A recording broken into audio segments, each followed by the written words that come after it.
becomes stagnant. A You man that become a menu. yeah, a man that goes to work and has to come home and feed three kids and his wife. Back in the day, you could get by doing that, but now you got to have two and a half incomes to survive. But a man that has to do that has less ambition. He's tired when he gets done making his boss rich, and he comes home and he doesn't interact. He has no ambition to do his own thing, whatever that is. It's control, right? Mhm. Oh, absolutely. You take Total. all of your time and you put it in one place so that you have no energy or no time for anything else. That's why money is energy on this planet. You are offering up your energy to get paid. Yeah, and your life, right? Yep. And your Your life. entire. Because it's good example of that is my mom. My idiot brother got himself, and I mean I'm only saying that for reference. I don't consider him a brother, but got himself in prison. And um, my parents, who were disabled, technically retired, that all they had to do was just live. But they started delivering newspapers, and I got to go with them a few times on helping them assemble and deliver these newspapers. Now mom was doing this right up until 3 or 4 days before she died, and well, they did that so they can give him money, put it on his commissary in prison, right? Idiot. And Mm. they should have been able to sit home and just rest and enjoy. She was only what 65, 67 maybe. It's all. Believe me, I've actually blocked a lot of that out because that was a very bad time. And yeah, she's 67. That's right. She's older than my dad. And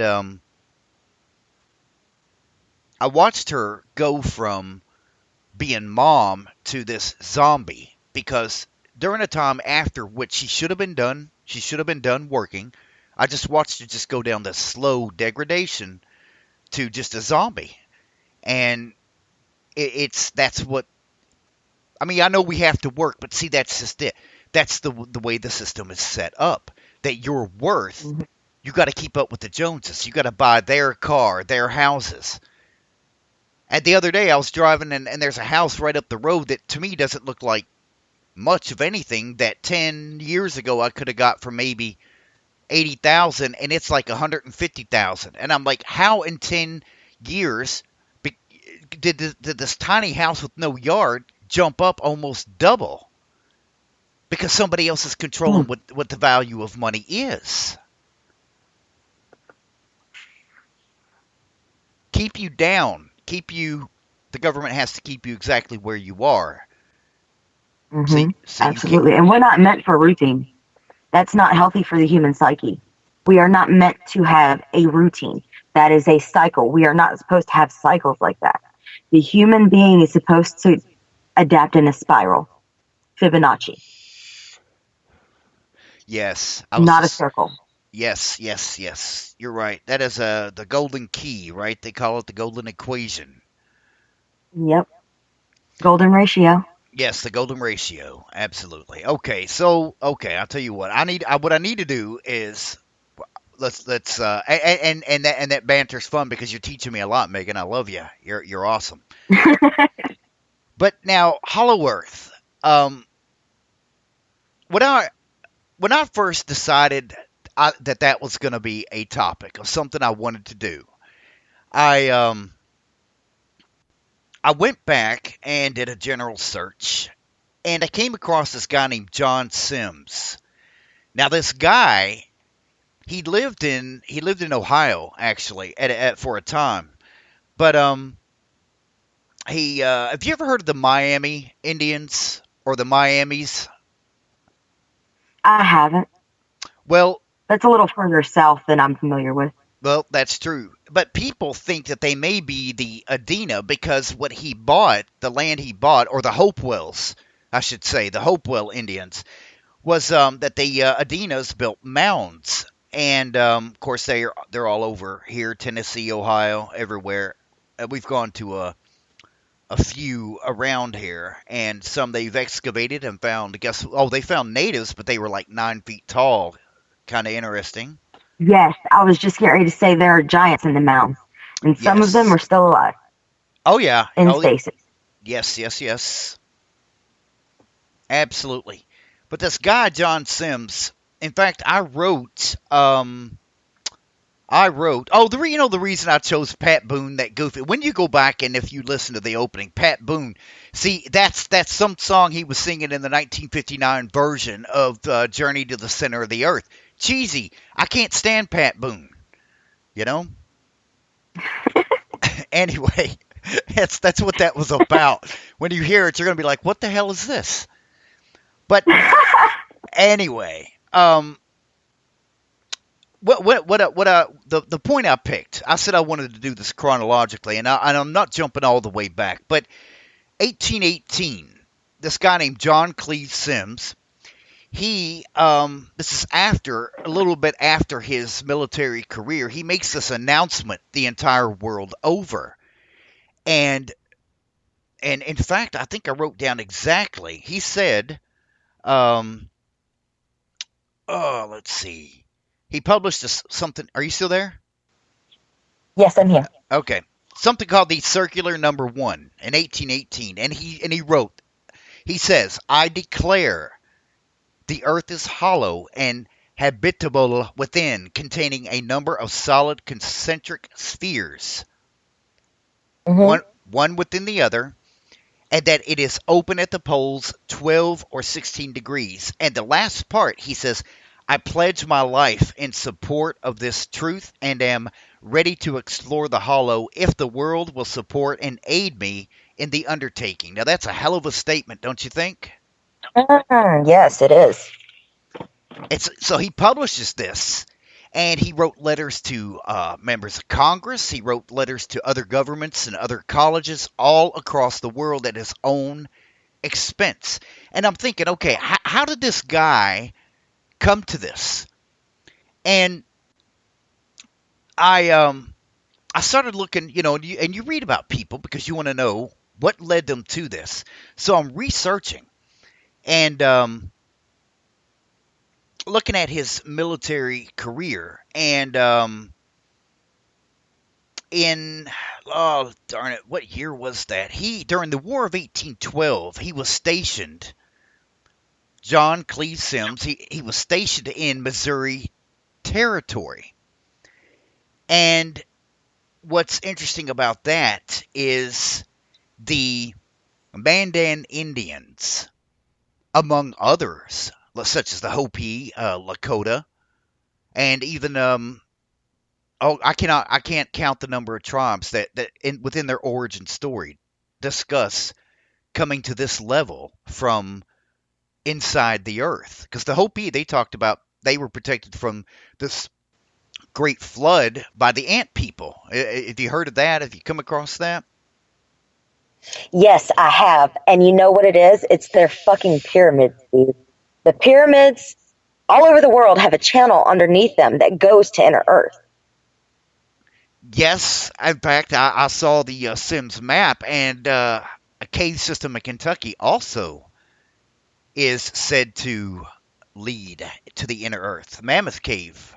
Hmm. Yes, that's a major entrance right there.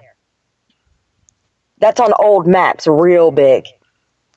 Yeah, let's see. At last count, I think they have mapped 280 something plus miles of Mammoth Cave. And Mm. there are sections down there. There's one called the Giant Sarcophagus, and I don't know if they call it that because it's a giant block that looks like a vault for a body, but and Yeah. there's street names down there too. I mean, just strange names. But in fact, this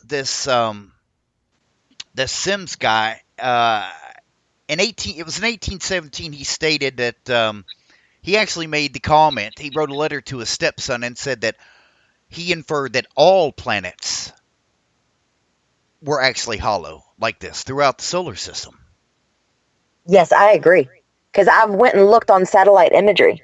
I mean, yeah, we can argue that that shit's not real, but I'll tell you one thing: the blur that we have at both of Earth's pole when you're on Google Earth, that is on Mars and the Moon,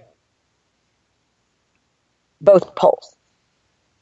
So it really takes you in. It really makes you think because now John Sims. Now, but you know, and he wasn't the first. Sir Edmund Halley and Isaac Newton both actually believed that the Earth was hollow.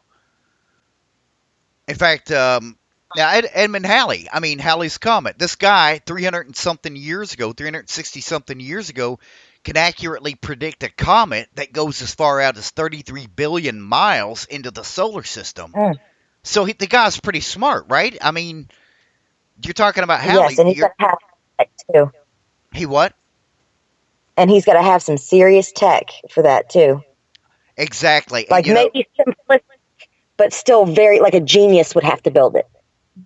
I agree, and they seem to find bits and pieces of machines from back in the day that have capabilities that we still don't understand. Mm-hmm. But this guy Sims, um, he was as I said, he was when he spent his section in the Missouri Territory. Let's see, that was we're talking about during 1812, and then he was there until 1814. Like I said, in Native American, quote mythology, I'm using the air quotes there. It said that the ancestors of the Mandan people emerged from a subterranean land. Let's see, through the cave at the north side of the Missouri River. A man named Leclerc Milfort, very fancy French name, in 1781 was in that region and get this, led a journey with hundreds of Creek Indians to a series of caverns near the Red River above the Mississippi, above the junction of the Mississippi River. And according to him, the caverns they saw, he wrote, could easily contain 15 to 20,000 families, not people, but families. Mm. And we get to the point where, and just like Sims was, he was kind of ridiculed later in life. His son wrote in the 1880s there that his dad, of course, he was the butt of jokes because he said that the inner Earth was, could support life, and then there's the maps, like you said, the entrances that are under the pyramids. Do you what connection to the pyramids do you believe have to do with the inner Earth? I think they're beacons. Because after you start hearing about these pyramids lighting up, these pyramids only light up when the frequency of humanity is raising, because it's tied into the grid. So I think they're beacons. Here we are. It's time for y'all to come for safety. Come. That's what it is. And wasn't there they can be for other things also, but you know what I mean. And there was a thing circulating around Facebook and other social media last week about some scientists couldn't explain why in FLIR images the pyramids appeared to be heating up. Did you see that? Yes. I read an article saying that they were starting to light up too. Certain relics all over the world are starting to light up. Well, I'll tell you what, you've done an entire ton more research on the concept of hollow Earth. So you just pick a point and then you just start talking and educate me. All right, disclaimer, everything, take it with a grain of salt. Because I'm human just like you, and all I can do is research. Okay. There is an entire civilization under that. And I have this sick-ass weird theory that once you cross the portal into the other side, it's like a mirrored civilization. So